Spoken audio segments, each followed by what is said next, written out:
Yo, welcome back to The Fix. It's your boy Nara here with Ari and Javi, and we're joined by a guest of the Canine variety. But before we get to that, that makes sense? Shaggy. Wow. Before we get to that, big ups to our sponsors, Itopia Life Herbos, where cannabis and culture combine for one-of-a-kind experience. Visit them at 10A West Kings House Road, just across from the Canadian Embassy. Also follow them on IG at Itopia Life or their website itopialife.com for the latest info on strains and merch. This video is also brought to you by Lothian's Boutique. Follow them on Instagram at Lothian's Boutique. You can check them out in Portmore at 23 West Tradeway. That's 23 West Tradeway. And you can use my code Ariane10, that's ARIANNE 10, to get 10% off your next bundle purchase. That's Ariane10. Also have a big up Shark Barbers for the sharpest of cuts. Shing. Hit up Shark Barbers. Steve, big up your damn self. Located at 9 Branchtrough Square. And of course, Lulu's Holistic, guys. Use our code TheFix10 to get 10% off your purchase. It's TheFix10 to get 10% off your next purchase. All right, what was the big ups to our patron as well, DB, and big up Tom. Big up yourself, Tom. You know yourself. All right, so we have a guest of the K9 variety, but that is not doing our guest any justice. No, at all. not at all. Whatsoever. Grammy award winning. How many more accolades of a draft? International Billboard superstars. chart topping. What else? There are many slashes. Many slashes. But Iconic legend. Shaggy is in the building, people. Reggae in the building. Bless up, sir. Give thanks, man. For joining us. Yeah. We are humbled by your presence Definitely. on our platform. Bless up. Much. Thanks for sharing the platform. Give thanks. So, of course, new album out right now. Mm-hmm. Christmas album. Christmas in the Islands. Christmas in the Islands. Yes. So what led to you putting out a Christmas album right now? The pandemic I have a lot of time on my hand. At the end of the day. So it just really led for me this is probably the third album that I've been I put out for the year, I think.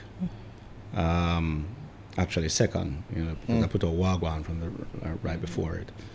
But it was in the other year. But it was an idea that started from last year when I did the Disney Christmas special with Sting, and we did a couple of Christmas carols, Jamaican Drummer Boy and Silent Night, and a couple of them, but we did them in reggae, and we ended up putting those recordings out on iTunes, and they actually did pretty well for us, and we had actually at that point, while we were filming that day, we had talked about maybe we do like a reggae Christmas carol album.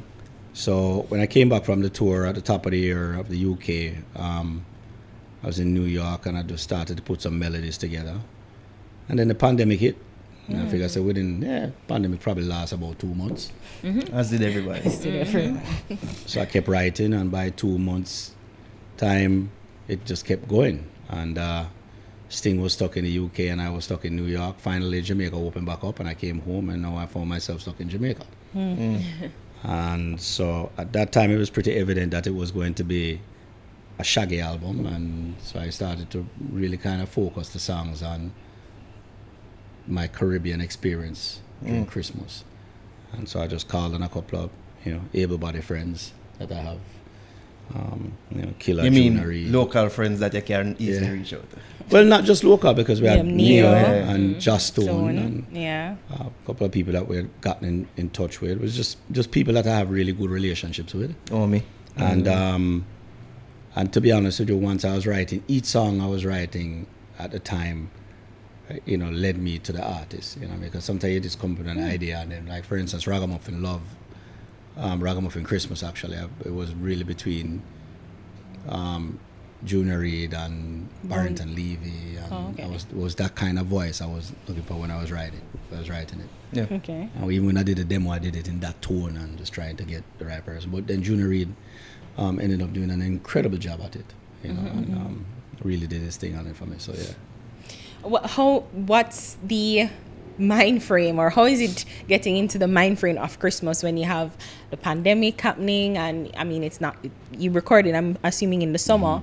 So what was it like to get that into that headspace of Christmassy good cheer and all around good vibe when there's so much, and I mean, negativity happening? You remember, if you remember your little picnic, you kind of just go off in your own little world. I'm a dreamer. You know, you go away and you just go off in your little world. You might be in the ghetto, you carry up, you drive a little one of them box truck there. I mean, if you, when you used to have them truck, they will make out a milk box. With the back of stop a wheel them. But in my vision of when me I drive my little truck through my little tenement yard, in my mind, me I think like it's a big 18-wheeler truck, where pretty and shiny, and I mean, so you dream, you know, your imagination are running with you.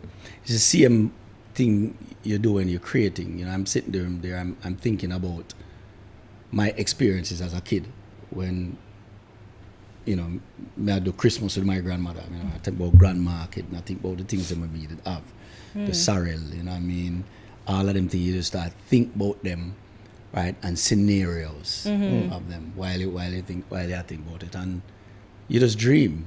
You know, you kind of run out of things to say after first 5 songs still, but you have to find creative ways. And if you listen to songs like Ragamuffin Christmas, really talks about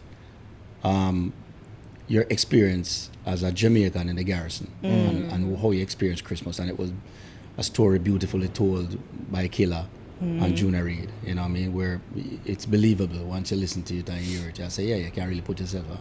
And then to the far spectrum of everything else, the opposite spectrum of it would be Neo coming with Christmas and the holiday in Jamaica, which is literally his experience as a visitor during Christmas time, which you talk about the sea, the sun, the beaches. Very touristy. When you listen to the song, you're like, this is a tourist board song. Right. So it works on both ends, and you have to cover all spectrum of it. From the garrison part to from the visitor's point of view, from the lover's point of view also. You know what I mean? Each song really talks about, you know, those experiences. Yeah. So all of that, despite the ongoing pandemic, you were able to still have that mindset. It wasn't affected by it none of that. It no matter, like I said, when you're in the ghetto and you're poor and thinking, in my mind, the truck when I drive was a big truck where, you know, you're rich. If you have a little push cart in your hand, so you think it's a Lamborghini, because you dream. You know what I mean? So you know, people can sit here and let the pandemic get to them, or you can put yourself in a place where, and it's like you sit down and something about you, right? And this person start telling you a joke. Automatically, out of your mind, you forget about where did about it a little while, because you start laugh. Right? Now you might go right back to it, but it's up to you to go sit down and dwell upon that. Or you're gonna take yourself out tight. So for me, you know, one of the biggest things I lost out of the pandemic was touring. You know what I mean? So I have to find different things that excites me. You know what I mean? That makes me feel good. You know what I mean? And you know, writing songs was one of them things. I'm gonna start write a portion of tune. So connecting with Neo and Joss Stone, was it hard, or I mean, was it or pretty No, it wasn't hard easy? because those were relationships I had before. Yeah. And this is the second song I do with Neo. Yeah. Neo and I have been friends for years. And one thing I can tell about Neo, I love Jamaica. No, we can't say that. I'm always there. It's just a place I love. Joss Stone is also another person who really love Jamaica too. I know Joss that. Stone did a whole reggae album. Yeah, I know that. Yeah. So she really checked for it and things. And these are just people that I know. So when I could just call upon and just come in, come deal with it for me. Yeah, so it was just easy to say, I'm doing a reggae Christmas album. Send me a verse. I just send it, go get them on. Them just deal with it and come back. Actually, when Joss Stone sent it, when I sent her the song, she actually changed the melody how it was done. Okay. And when it come back to me, I say, yeah, well, I mean, really I hear it that way. I never really hear it this way, but I kind of like it. So I ended up changing the production. Oh. And change the bass. What she did. Yeah, change the bass and the chord structure to really kind of fit what she had do. You know what I mean? And it come out good. If you listen to that particular track, it's kind of almost like a hybrid one-drop jazz kind of a feel to it. You know what I mean? And she was the one who really bring it out. Yeah, jazzy, she was really a real big jazz singer. But just the style where she's singing it, I say, okay, well, that one I got different, you know? You ever try teaching you like pot up before? No.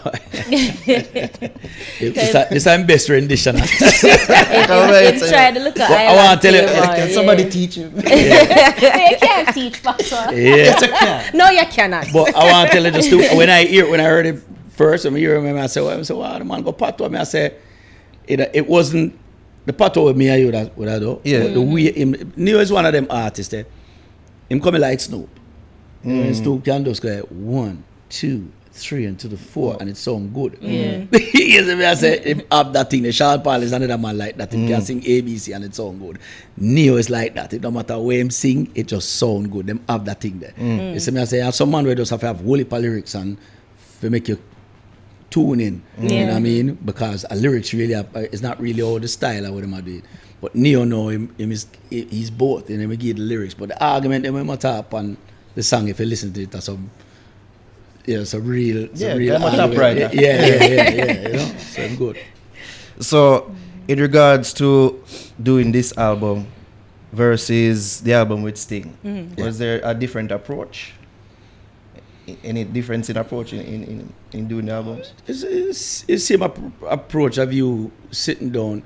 Me the type of my write song, I sit down and if I write from 8 to 10, you go get the song. So it's me not in on a mood or on a vibe or in some months of them have to smoke or drink or this or it not really works for me. I just go in and if I need to write, I just write. You know, me either like it or I not like it. You know what I mean? So it's the same process. When I decide, say, all right, I'm going to do it now. I'm going to start this album. I'm going to do it by this. I just go and go deal with it. The difference with Sting is, you know, it's kind of the same concept. I go in and we go, because Sting is a man, him start 11 o'clock at the time and him done 6 o'clock and him go home. That's so the man they stood the time around. Them no depend no late night and them go home, go have dinner with them wife and so it's like a job for him.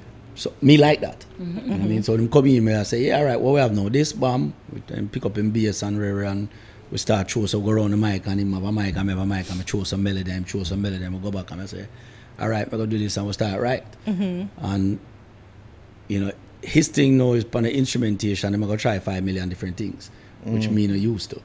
But then it made me appreciate the instrumentation of it and the production of it a lot better. So Sting was one of them situations in our life where we never know we needed. He's the brother I didn't know I needed. At this stage of your career. Well, you never stop being a student. You know, the day you stop is the day you're done.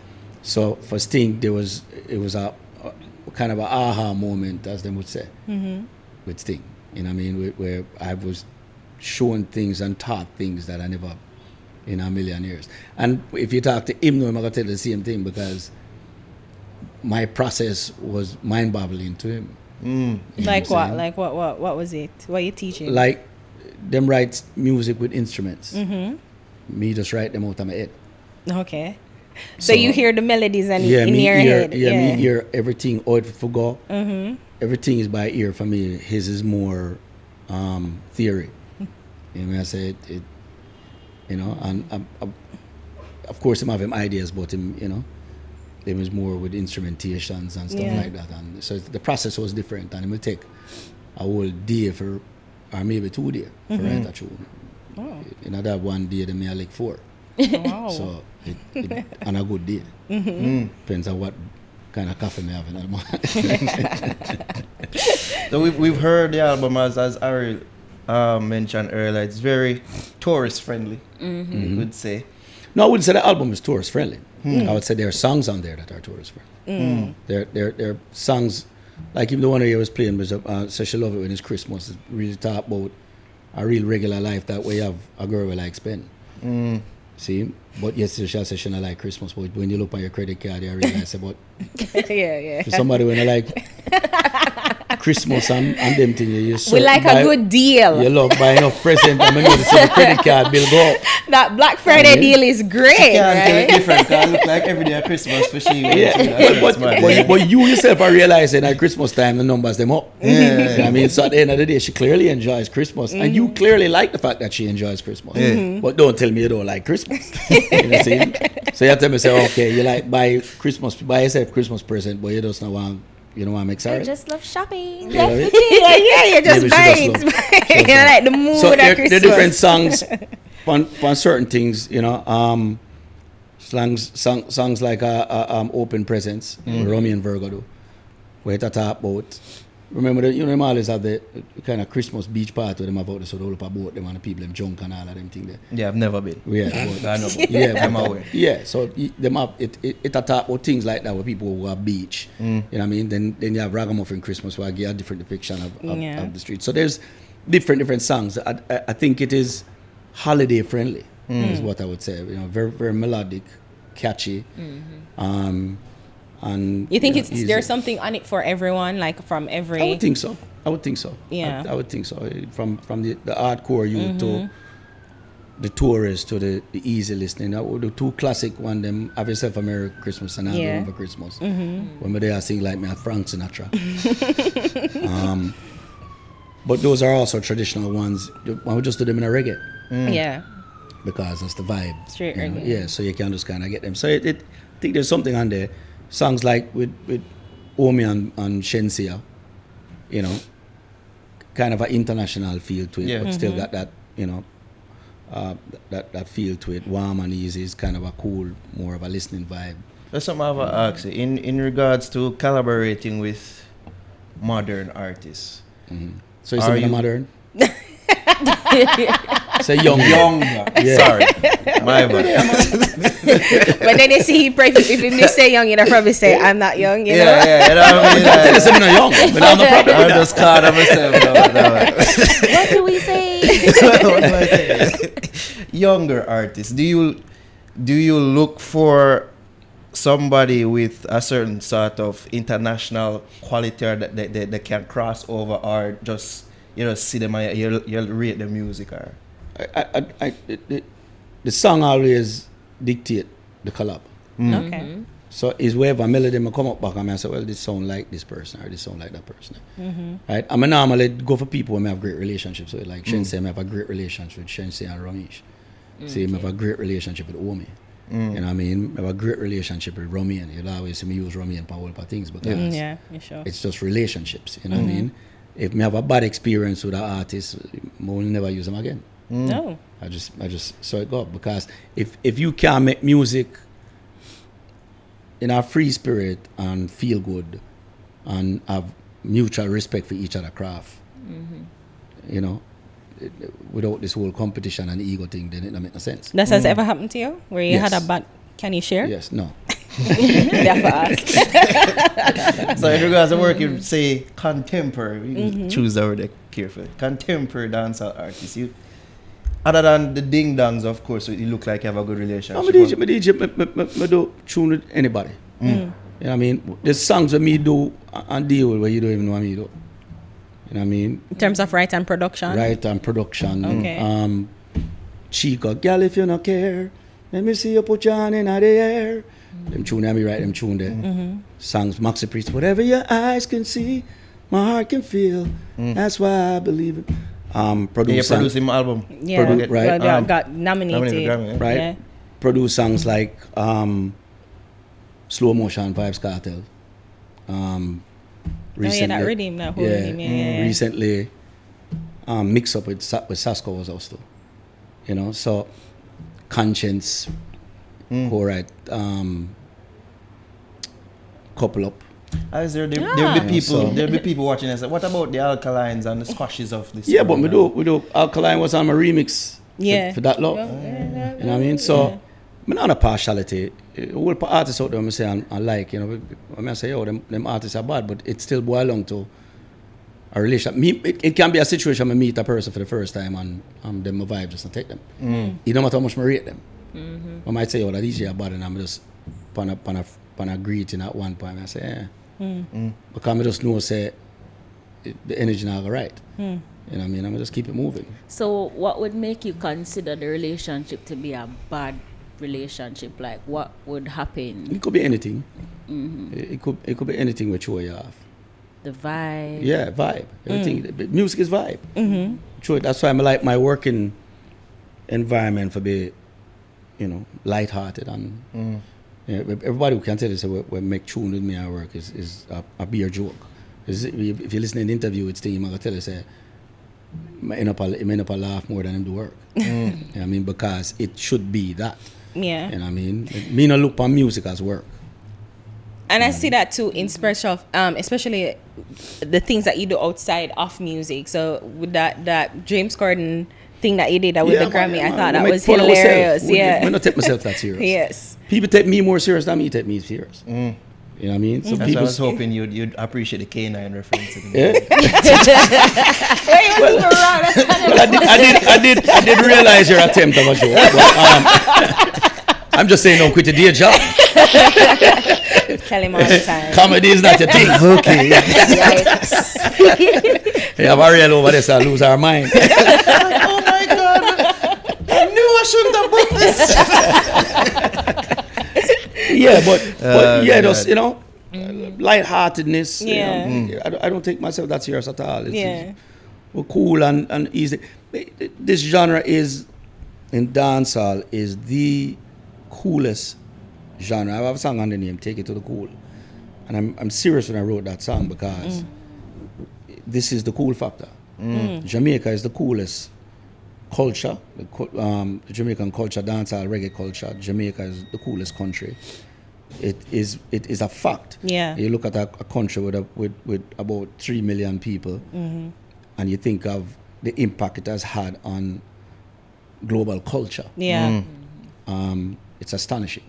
And I'm so glad you brought that up because we can just switch into the Grammy because in your experience or in your estimation, do you think that the Grammys now can evolve where they can open up the categories to fit more Jamaican local artists like reggae, dancehall, namely break up the categories? You know, everything boils down with numbers and status and power at the end of the day. Take for instance a Latin Grammy. You know, when Ricky Martin came out with it and started, there was such a force that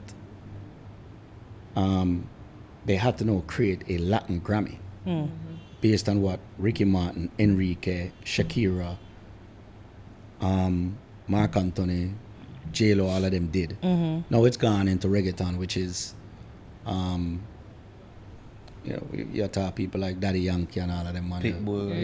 Yeah. Well, not people not really so much, but you know, J Balvin and all of these guys, which they had their issues with the Latin Grammy not accepting reggaeton as part. I don't know if you noticed that last year was a big demonstration amongst the whole of them and them. The Latin man them. So everybody have them fight and them battles and you have to go through.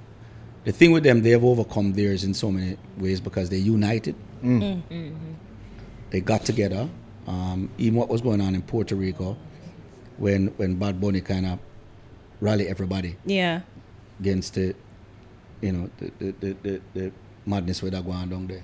With the political brother or the mayor or whatever we want him. They unite. And they found out there was you know, strength in numbers with them. It's the same thing in strength in numbers with us. The dancer, it's hard for dancehall to have an argument or reggae to have an argument with the Grammys, with Billboard, with Spotify, with Live Nation, when we're the lowest streaming genre. You know what I'm saying? Though the coolest, everybody has robbed from us, taken from us. When you look at reggaeton was birthed out of dancehall. El General and I used to be at Erasmus Hall High School. He was on a one bench, me up on the next bench in a lunchroom. Me a chat dancehall, him a chat dancehall in a Spanish. Right? Him end up we were friends. We hang out together. Him ended up doing Dembow Shabarangs in Spanish. VP will put out the record. It became a massive record. His stardom was born. And if you check right now, the reggaeton sound that they use, the same drum that they use, is called Dembow. From the Shabarangs record, Dembow, which was created by Steely and Clevie. Oh, history And that's the birth of reggaeton. Okay. Right? When I used to go to Africa every year for years, and we would play with to stadiums, Africa's main music was dancehall. Yeah. It was not Afrobeat. The Afrobeat that you're hearing now, right, is a hybrid of dancehall and their original Afrobeat that created what is now known as Afrobeat. So it's easy for any of the African artists to come and say everything come from Africa. Maybe so, and I agree with you, but we have perfected it. Yeah. You know what I'm saying? So, and made it popular. You know what I mean? Because it's a sort of chicken and egg type of thing. Yeah, Right. so them, you know, and it's We and arguable. them, You yeah. and me and the Afro man, we are about it from now till tomorrow morning. It's all love. You know what I mean? But me as a man, me there about long enough to know the history. Some of the man them argue with me them when me I make music, them in them nappy. See, so them can't tell me what me I do. Right? Then you have hip hop, where the whole concept of that come from toasting through cooler work and all of them. So if you sit down and look at it, everything that is Lady Gaga, Katy Perry, Rihanna, you name it, that's Grace Jones. Right? First. So let's call a spade, but yet still it's the lowest streaming numbers. So it doesn't give us a seat at the table when your numbers are that low. So though I do agree that dancehall should be recognized within the Grammy, and let's face it, the Grammy has not been super kind to me either.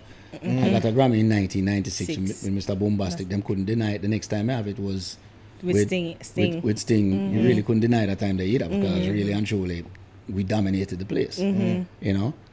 So, you know, I don't think there is no favoritism where I am concerned. You So know? you feel like you've been robbed? Well, you look at this now. Was there a bigger album than Wasn't Me ever? No. Okay, was it ever nominated for a Grammy? It Not even was. say if it winning. Never even nominated. Was it? Okay, all right. So What? let's not. We talk to You know, Sean you're- Paul and, you're just and having- him talk about the disrespect where I'm getting in terms of like even him. You just assume, being say, seen yeah, it and was things like that. nominated. So I always want to know Wow. if you go through them Of things. course. Wow. I've gone through it worse than him. 'Cause Well, you have came to- before, you have right? to, and you know, Yeah. Sean and I speak back and forth because we share these stories. Yeah. You have to understand that in 1993, when we put out "Oh Carolina," "Oh Carolina" was the first dancehall record to go number one in the British chart. Never been done before that. No. We followed it up with Mr. Bombastic. That was the first reggae or dancehall record to debut at number one. First day out is Wow. number one. We did it twice after that with Angel and Wasn't Me, and then with the Hot Shot album. Point I'm trying to make at that point, radio was not playing anything named dancehall. Right? It was not done.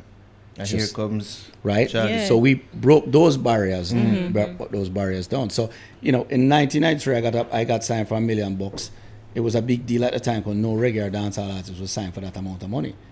But I quickly realized that I was now in a position of power, and now I had to act accordingly, because I am not just carrying my career, I'm carrying a genre now. So then, if me have to reach at an interview at 6 a.m., I did it from 5. Pressure. And if me did it at 6, me late. Wow. You know what I mean? So that was my mentality of how me go through the thing, because I know, say, Britney Spears, them would have say, let's go up Monday morning, we're going to sit down. And them say, okay, who do we have on the agenda? And the record company say, oh, we have Mary J. Blige album coming out. Okay, great, we're going to put $5 million in marketing behind her. Or $2 million in marketing. Who next we have? Shaggy, the banana boat guy? You mean the what does he do? Is it what is that? Well, he's got an album coming out now. Let's put some marketing. No. Let's do some mix show money. So I might get a couple $1,000. They give him $10,000 to mix show budget. I might take that. So you take lime and make lemonade out of it. Because I knew that it was not a level playing field. Never have been at that point. So it wasn't until when Hot Shot happened, though, where you started to move numbers like Michael Jackson and NSYNC and these people, where they said, they are running that Wait. Yeah. which now led the door open for somebody like a Sean Paul, because Craig Calvin at the time was also in the bidding to sign me, which lost the deal, right? And then went ahead in a bidding war for Sean Paul. You know what I mean? So when Craig Calvin lost the deal to me, he had gone to his boss, he was a guy called Roger Ames. Roger Ames was the Trinidadian guy, by the way. Was the head of Atlantic at the time. Yeah. I was saying that. And he says, when the bidding was at $500,000, he says, no, he's not going to okay the budget for them to match the offer. And his argument is, it's reggae. You'll never make that money. Well, no reggae at that time has ever sold $1 million. The disrespect. Okay? But after I sent $10 million, there was a bidding war again for Sean Paul. So Right? you and then they went back to the same guy again and said, you didn't get me the Shaggy record, you and he sold 10 million. I got this guy Sean Paul, you have to do it. And they went ahead and said, okay, you're right, Shaggy sold that, go ahead. And they matched the offer, and so Atlantic got Sean Paul. Wow. So because of you and what you did, that's how you were able to. Wow, that's cool. Yeah, it's just Yeah. it's. I just got to say back again. You find yourself in the position Yeah. to actually change Influence. Yeah. the cycle of things. Does You know that what I'm ever saying? weigh heavy on you? The weight where you say you But carry? everything weighs heavy on you in life. If you're in it for greatness, you just know you're back off abroad, and you go through it. You look on you and say, okay.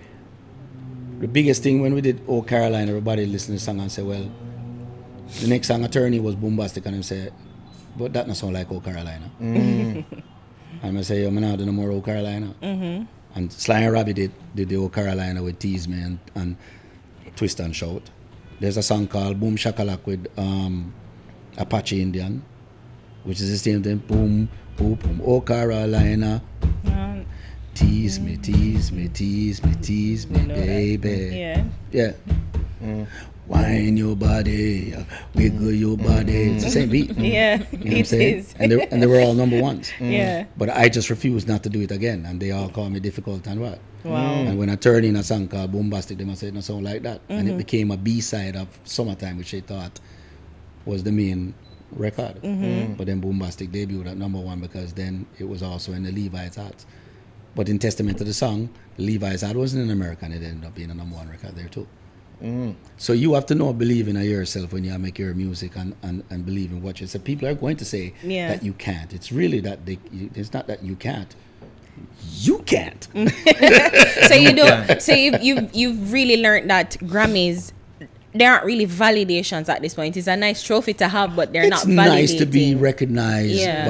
by your peer, but you should not let it determine who you are or your accomplishments. Yeah. Dancehall should have been recognized 110%. People that say, oh, Popcorn, yes, should have been nominated. Absolutely.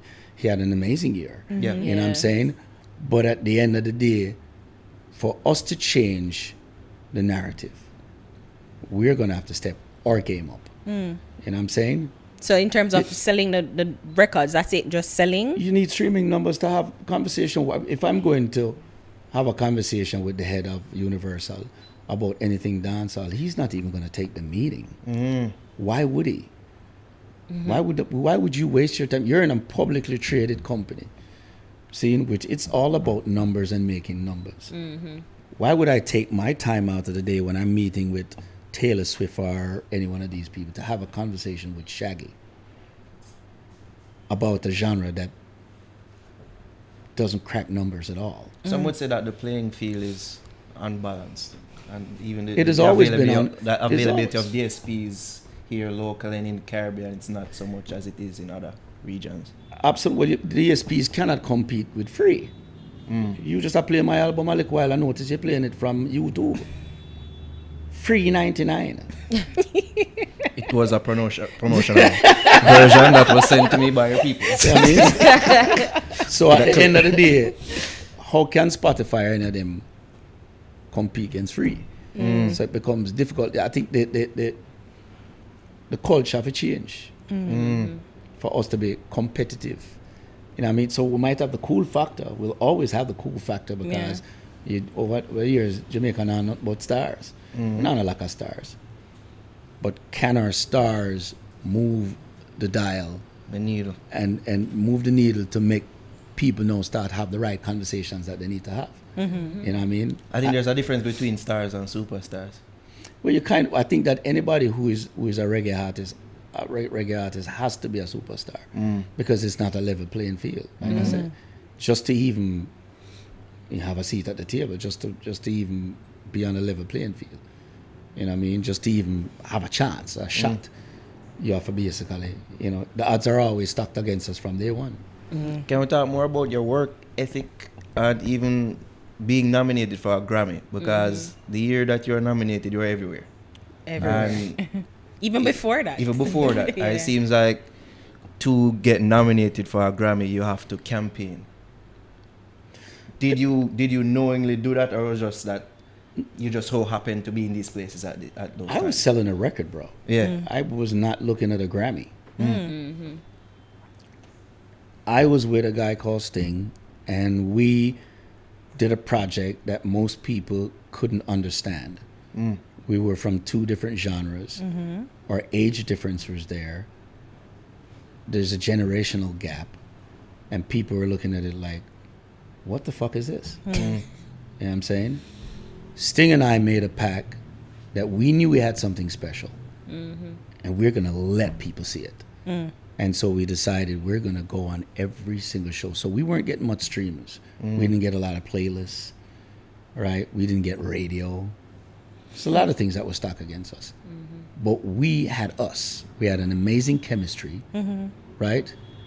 We were great songwriters. We were both superstars. And we put ourselves together and we said, we're going to take on the establishment. And we're going to take on the place. And we knew that it was so interesting that people wanted to talk to us. Yeah. So we used the only platform that we had to spread the word, and it worked.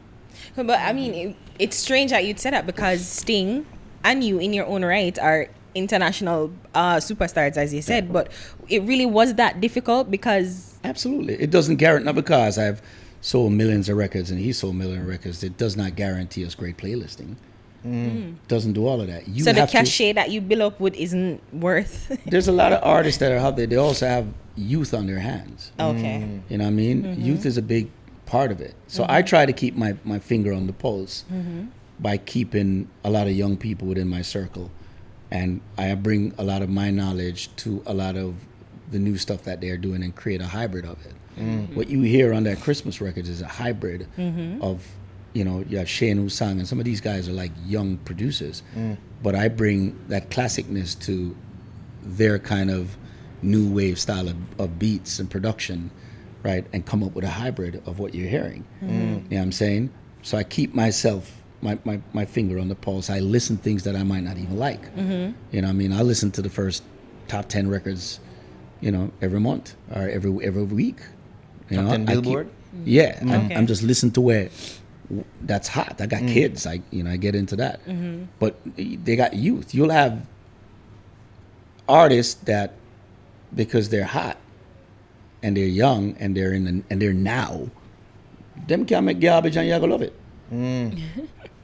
Because they got the fans are behind them. They got numbers. You know what I mean? I remember at a time that I could probably sing on a record backwards in a Hebrew, and they'd probably eat it all up. Say like hotcakes. Right, because everybody was you're in that now. Yeah. You're in that pocket. Yeah. You know what I mean? It's called the prime. You know what I'm saying? When you come outside of the prime now, you're going to have to be very creative to stay relevant. And so much crafty. Very crafty. And that's what my thing has been, where you'll see me come with these off the wall things. You know, I'm not going to come with exactly what Poppy or anybody I do are, you know, and I just use them, I call them in a reggae genre, or anybody else that is current internationally. I'm not going to do what they're doing, because why play me then? Them younger, them fresher, them, me have to come with something that sounds so unique. You're like, what the hell is this? Undeniably. Was that transition difficult for you?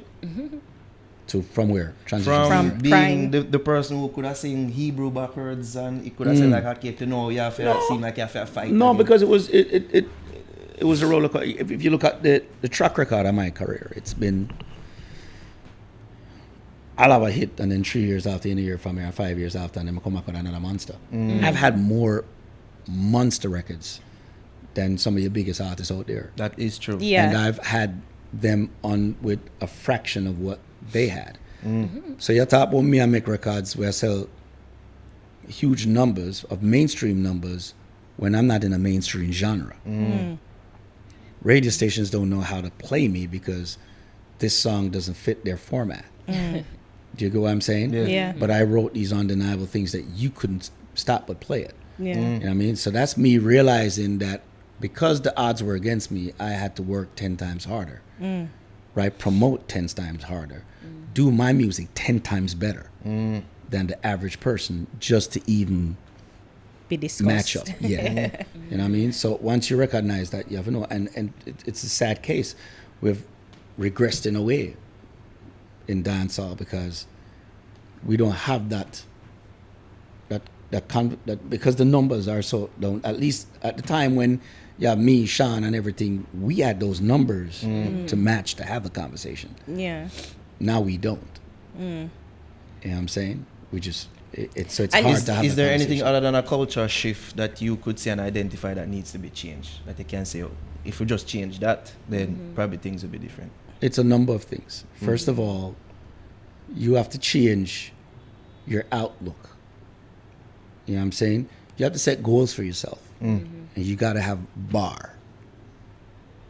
Look at who is the bar and go to surpass that. You know what I mean? You have to make up your mind to work really, really hard. And realize that Jamaica have a thing because we're check for artists them so much. We put them on a pedestal in a way and them take the same mentality outside and the rest of the world don't give a fuck. Yep. Yeah, Yes. we've discussed that many a time. You know what I'm saying? I call it the national syndrome. So, you can sit down there and be the big fish in the small pond. But then you just literally you doing it that way is you're taking the whole culture with you. There's no way that Shaggy, Sean Paul and Bob Marley should be the highest streamers in this genre To this day. to this day. There's no way. It's almost like we're grandfathered in. That's all body tissue. To me, all right. Michael Jackson now stream more than Drake. Facts. It's a good comparison. You know what I'm saying? And he's one of them legend artists that stream enough to this day, but he not stream more than the current new crop. Yeah. Unless we change that, we're not going to see the conversation change. You know what I mean? You just said it, why isn't streaming in Jamaica? And I say, okay, Spotify can't compete with free, but there are things they can do to make it happen. But if there's not a market here, how are they going to even have a competition with streaming to match with the main thing, their main marketplace, or even compete with their main marketplace when we don't have internet to cover the whole thing? You know what I'm saying? It's not that we don't have numbers. If you out of the Caribbean, millions of people Yeah. for the whole Caribbean. So it's not like Spotify can't come here and make $1. I remember when we did our deal with Virgin, I think we did a deal where we carved out the Caribbean. And the record companies gave us to us because the Caribbean never really sold records. This is in like 95, 96, whenever we signed our deal or whatever. After Hot Shot, no record company gave the Caribbean away. Because Hot Shot sold over 150 million just in the Caribbean by itself. Wow. You know what I'm saying? Wow. So you have to 150,000 within the Caribbean. With the by Caribbean. itself. They must Yeah. 150 in the Caribbean. 150 million was Your word. 150,000. Even possible. 150,000 within the Caribbean alone. Yeah. So no record companies were carving out the Caribbean after that. So it certainly showed that we're a force to be reckoned with. But we ourselves have to step up to the plate and change that and let that be known. And there are some people who try their best. I mean, you have to give up to like people like Bolt and them man who make sure the work stay at Jamaica. See, myself, I always promote the flag. Sean, we have to do that. Yeah. And we'll let it be known, you know what I mean? But at the end of the day, the numbers have to change. And I think the culture has to change as well. Well, they have to look on it. Yeah. You have to look on it on the way they have to start think outside of the box and think global. You can't just think to where, you think they must have visa. You can't just stop on Norman Manley or Songster. True. We want to talk about what happened last year with Bustamante Hospital. I wanted to know if your relationship soured with the media, especially local media, after that whole fiasco that happened. If it did, I wouldn't be here having a conversation with you. That is true. I'll give thanks. You know what I'm saying? So When I'm not against the media, but you have one person, or few persons might have had their ulterior motives. That is not everybody. You know what I'm saying? Me know who is who at the end of the day. I'm going to say, okay, all right. It's good to identify them. I'm glad that happened because now if I was in this little bubble of bliss thinking that, you're doing something good and everybody's just glad, well, that was a wake-up call, 110%. You know what I mean?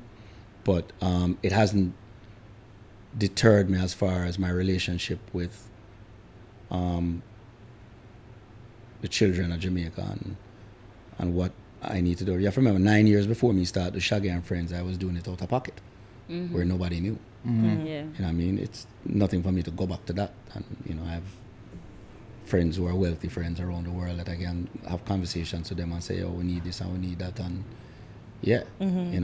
because I'm in that position. Yeah. So I'll find creative ways to still assist the hospital and do things like that. But yeah, it was a little disheartening. Yeah. And uncalled for, and certainly backfired on them. It did. So is it that we won't be having or seeing any more of the Shaggy and Friends concert? It's hard to tell, and especially now. Yeah. It's really hard to tell. Did you have plans too for 2021, like in the beginning of the year too? No, wasn't any plans. And it's not a decision where me can just make by myself either, because that accusation didn't just hurt me as a person. It hurts a team of people. Yeah. Shaggy and Friends. People say Shaggy, but the Friends is a big number of people that are involved, that are they're emotionally invested. Big friend group in it. Yeah. As much as I am. So them hurting me really hurt them at the end of the day. So, if something like that happens, it's going to be a collective decision where everybody come and say, well, is it worth it or not? You know what I mean? Because it was emotional. Enough artists, if that were to happen to them, would then stick with themselves, especially artists like yourself. I don't need to do this. I don't need to. And you're right, I don't need Yeah. to. And I never said that I needed to do anything. I say I help the hospital because I can. And you wanted Because to. if you're in a position, if you ask me what is your legacy, my legacy will not be accolades or record sales. It will be how many people's lives I have affected in a positive way. See, there's a documentary out now named the Making of Wasn't Me. I think Vice did it, where I stated in that documentary, and I said it too, there was 11 people that bought homes and started their careers and their lives out of Hot Shot, out of a single album that I did. Right? To this day, I can look at my journey and see people's lives that I've touched. I've changed the cycle of my own family. I come from a garrison, a rear town. I live in a tenement yard and living at them straight up until me go foreign. And my family them live night till now. I ended up coming to where my family them I could have bought homes and put them in and set them up, and now we have changed the cycle. I recently just have my little niece and ended up going to Princeton. Wow. On a full scholarship. That's right. And that's the first person in my family that ever got to college. wow. You know what I mean? So it shows where you're changing the cycle. You know what I mean? So that is what it went when you can look on it and say, okay, I can look on people where I'm a band or people with around me, and I said, so them live good, them send them picnic to school, them this, them that. That is the real legacy that you're going to leave. It's not accolades. Yeah. You know what I mean? When it's all said and done, the platform that you were gifted, you used it to benefit others. That is where it really boils down to at the end of the day. Yeah. Nothing else no more satisfying. Have you ever gotten, I guess, letters or word feedback from parents at Bustamante, how you've changed your lives? And We get more cussing though. why? Why? So people stay, my DM people call and You need more? They send need me some more? picture them picnic was sick, and I say, yo, this and that. Was this on the back For of so- what go on last year? No, just in general, for long. Okay, The okay. people just do that. Yeah, because Wait, so them they DM you they DM me and because they cuss me think you out. work with the Them just people just Bustamante. think I'm my hospital. Yeah. And like say me can do something about it. I mean, like, no stop. but it's a help thing, yeah. Wow. Cussing, yeah. frustrating. But Doctor prescribed this to me. And it was the right prescription. I blame you, Shaggy. yeah. But at the end of the day, it's frustrating parents. Yeah. Think about yourself if you're in another position there and your picnic hook up to a machine with Mark Shaggy and friends. And the picnic are dead. And all kind of emotions are run through you. It's almost like you've become the face of that hospital. Yeah, so the picnic dead tomorrow, them would have blame you because your machine they hook up to and the machine never saved them. See, no man say what them do right, but think of yourself as a parent. No, and you not just it's you're understandable. grieving. Right. You Yeah, need someone to blame. grieve. Yeah. You know what I mean? So sometimes I see it and I'm the DM and you see the picture of the kid, them take the picture and then post it and then give a whole comment on that and them a while you up and It's not like you can comment. That's not my fault. But you will even say I have seen some where them cuss me off first. The child dies and then later on them hit my back up and said, I'm sorry. yeah, I just saw them that feel or whatever it is. So you have to be a little bit more compassionate at the same time and answer who me can answer some of them. But just leave them space because if me answer them, it will rile something else up. You know what I'm saying? And you just kind of you have to know how to deal with it. You know what I mean? It's like a story there a while back where me and I'm a car driver. I say I brought up on a bicycle, I ride me down. And you know, it happened to everybody. They had to stop like, I say, chum, just know about to deal with me today. So I'm gonna ride up, and as soon as I ride, the light go green, I'm gonna go so.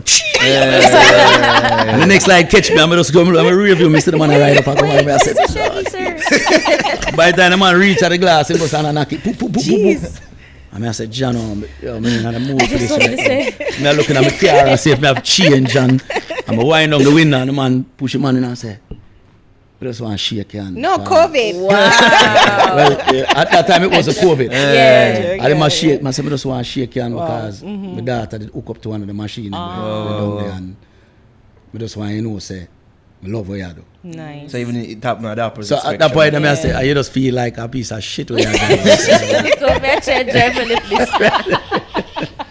So you have to kind of take the go to the bad. I just saw a life that, and I just saw it go on. Yeah. You have to kind of realize your purpose and just kind of just move and just say, people have feelings and people have emotions, and there's days people are coming. There's days you might catch me upon a bad day. You know, see it, and I hope at that point say you don't really take it, because the next day you see me gonna say, say last year me this year and yell up and you were such a asshole. You know what I mean?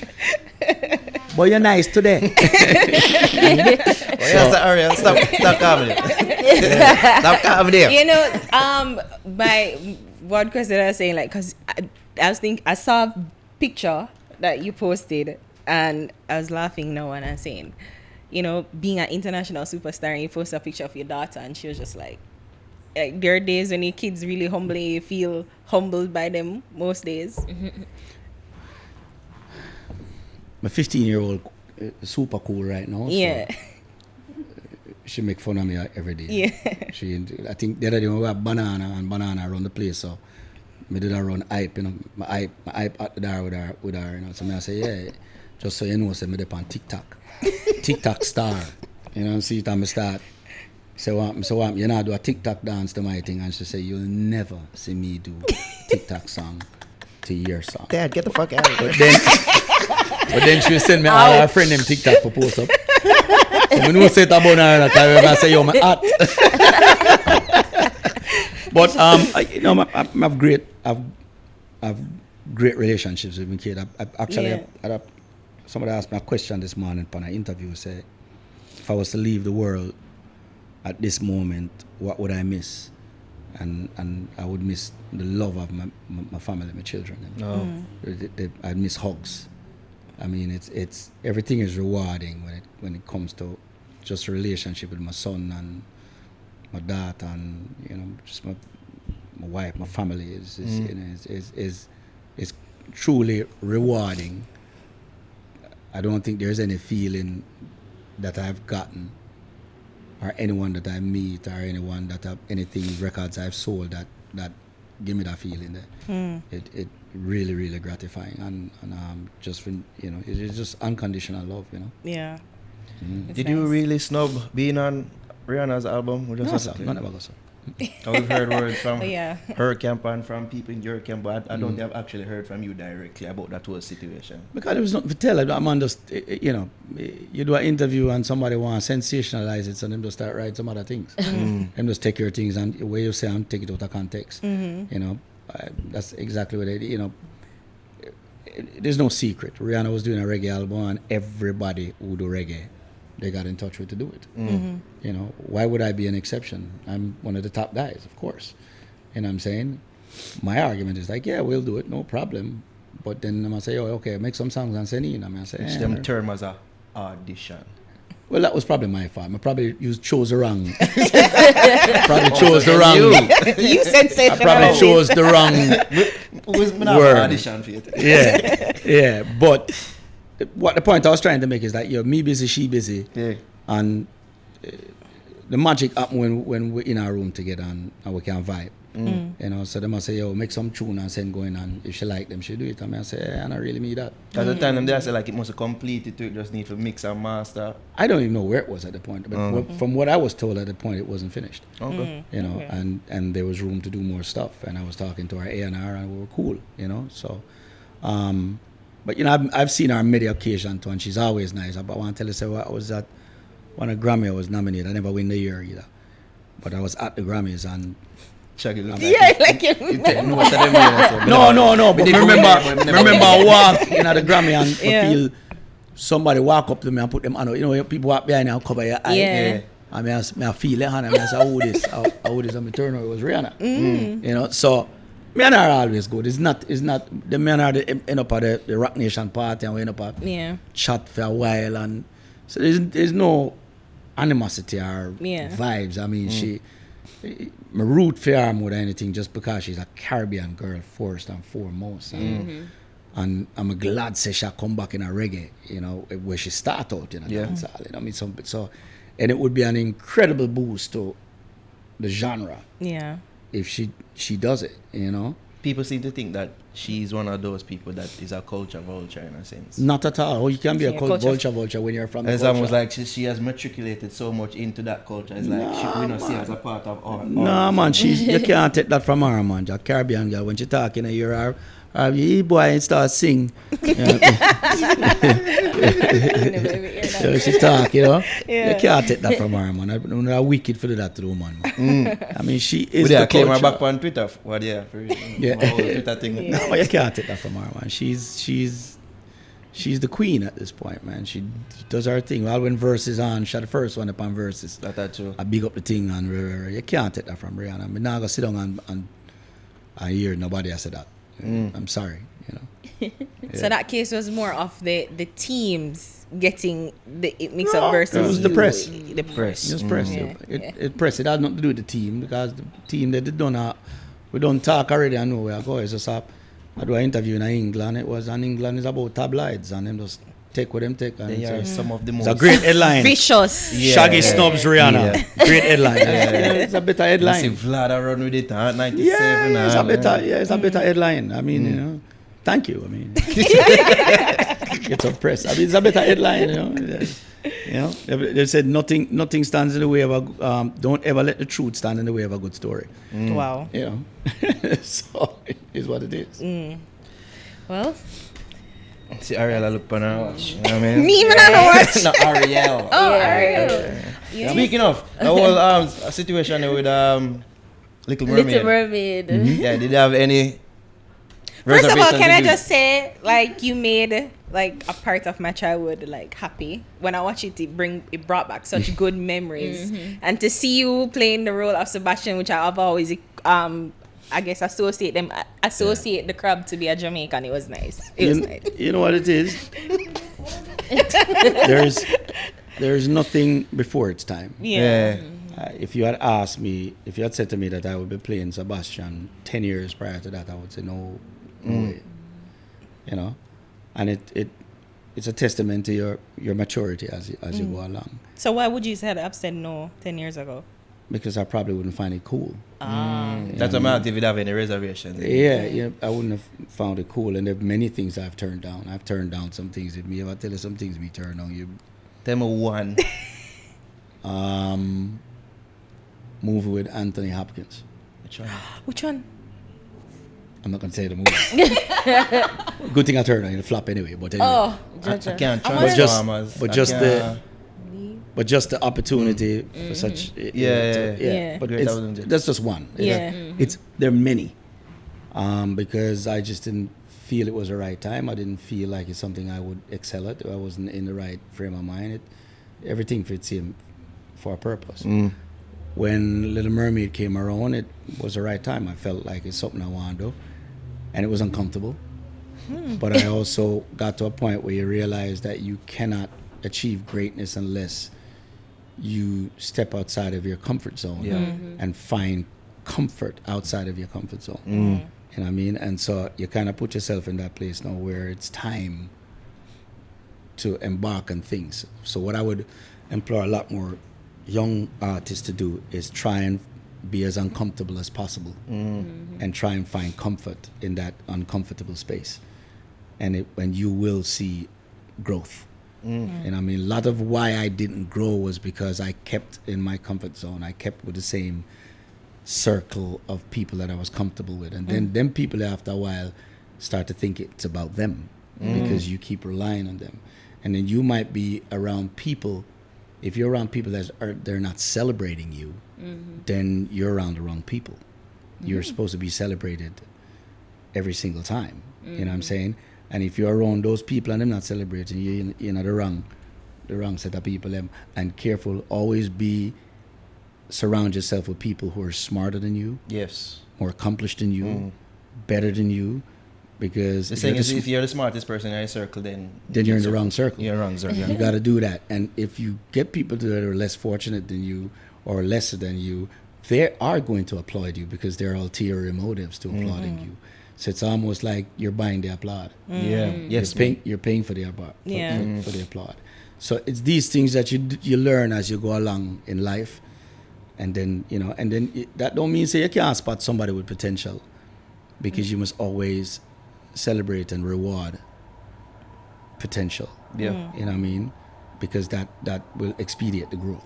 You know what I mean? So you have to look on all of them things there. So after doing that, you've seen where your career have grown, like you've gotten more opportunities to do other things that you probably didn't think that you would have done? I mean, if you're going to do something like a play, like The Little Mermaid, live ABC. on ABC to 9 million viewers, I think Disney is where you're going to do it with. So I didn't go take a little swim or jump off a cliff. You know what I mean? So Disney is the bar. You know what I mean? So that's the biggest coaster. I mean, matter of fact, even tonight they're doing ABC's is re-airing one of our things for Thanksgiving. Or Christmas thing. I think Drummer Boy, one of them. But it's that association with Disney and all of that. It's an amazing cosign, right? But that will lead to other things. You just have to manifest all of that, and I'm like seeing you in an Avengers movie. But you're open. You're not open to all of that. And I got those opportunities before. That's what I'm trying to tell you. I just wasn't open to it because in my mind I was in a position that I think that if I had taken that, it would take away from my mission in trying to get dancehall music to the mainstream. And I found myself being that guy to kick these barriers down and open these doors. And I figure like, okay, if they want to carry me and make me turn me into Will Smith, then it's like Rihanna would be dancehall, but then she went pop. But it didn't really do dancehall. Now she can come back as a big superstar and help it go. Which is probably a smart way of doing it. But for me, I never do want to do that. I think say the minute you take me off of the trail of trailblazing for my genre, I water my thing down. I'm not gonna have that thing. You know what I mean? There was all these things that was in my mind. And I'm not saying that they were the right things. They were totally wrong. I should have taken those things, and I should have, You just never did. Maybe it was right at the time. And then I never had the right to the people and for guide me on that. I mean, I had management at that time they were fish out of the water like I was. They weren't experienced, and everything I experienced it the first time too. You know what I mean? So another thing, surround yourself with smart people. Nowadays, people are easier because they have the internet. Your device is your greatest friend. Yeah. You want to learn about publishing, there's somebody on YouTube with a tutorial telling you how it's done. You know what I mean? If you want to know about neighboring rights, you want to know about, if you want to search for management, you can just look at the top set of managers, them and who they do and what they've done. And I remember you saying at the JMC that YouTube is your best friend. he's an the best artist's friend. Absolutely. There's things I want to know now that I go on there and just find out. Yeah. Within the music industry. You know what I'm saying? So you just offer, it's a good time, right? Because now music is making more money now than it ever has before. So Which is why these streaming numbers are so disappointing. As you said. it is disappointing, but because we're not taking advantage of it, we haven't figured it out yet. We need to come out of a little comfort zone over and so and start do some other things. You know what I'm saying? So Well, you have to go, Mr. Shaggy. Shaggy, give thanks Thank you. for forwarding through. Where can people cop the new album? on all streaming platforms. It's on D Music here in the Caribbean, so go knock it out. There are partners on this one. We're doing a campaign. Also, everybody look out at Christmas Day on CVM and on TVJ. We'll be doing the Shaggy Christmas special to be aired at 9 p.m., which everybody should be at home because curfew is at 7. What does special entail? We'll be doing songs from The album. the new album with all the artists coming on there, and they're gonna be performing live band, the whole 9 yard. They'll be cooking. They'll be talking about traditions of Caribbean traditions, dancehall. Reggae traditions. You have Jankuno, you have all them things. Everything that we are accustomed to. Grand Market, the whole 9 yard, and it's we have two lovely hosts and hostess that they're going to take us through a whole thing with the heritage and You record already? everything. Yeah, it's done. Oh, Okay. we just ask if we can get an invite. We're done. Everything has to be socially distanced. Yeah. Of course. COVID protocol.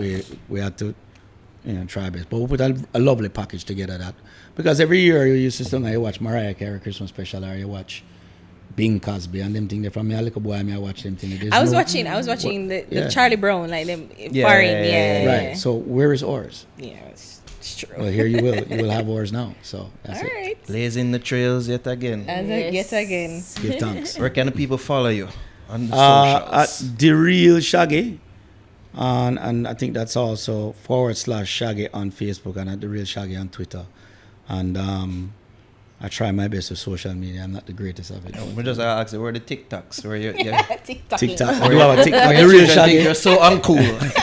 The Real Shaggy also on TikTok, but I take lessons from Spice. Really? I show me Our friend. Spice. I show me when to post, and no, you can't post them time, yeah. Something like this I have to post later. Oh, boy. You can't just get up and just do it, so. Spice, I'm a boss. Shaggy, we appreciate you. Give thanks again for passing through, being on our platform. It was an honor, sir. Thank you. All right, man. Give thanks and Definitely. respect. We that people. We out.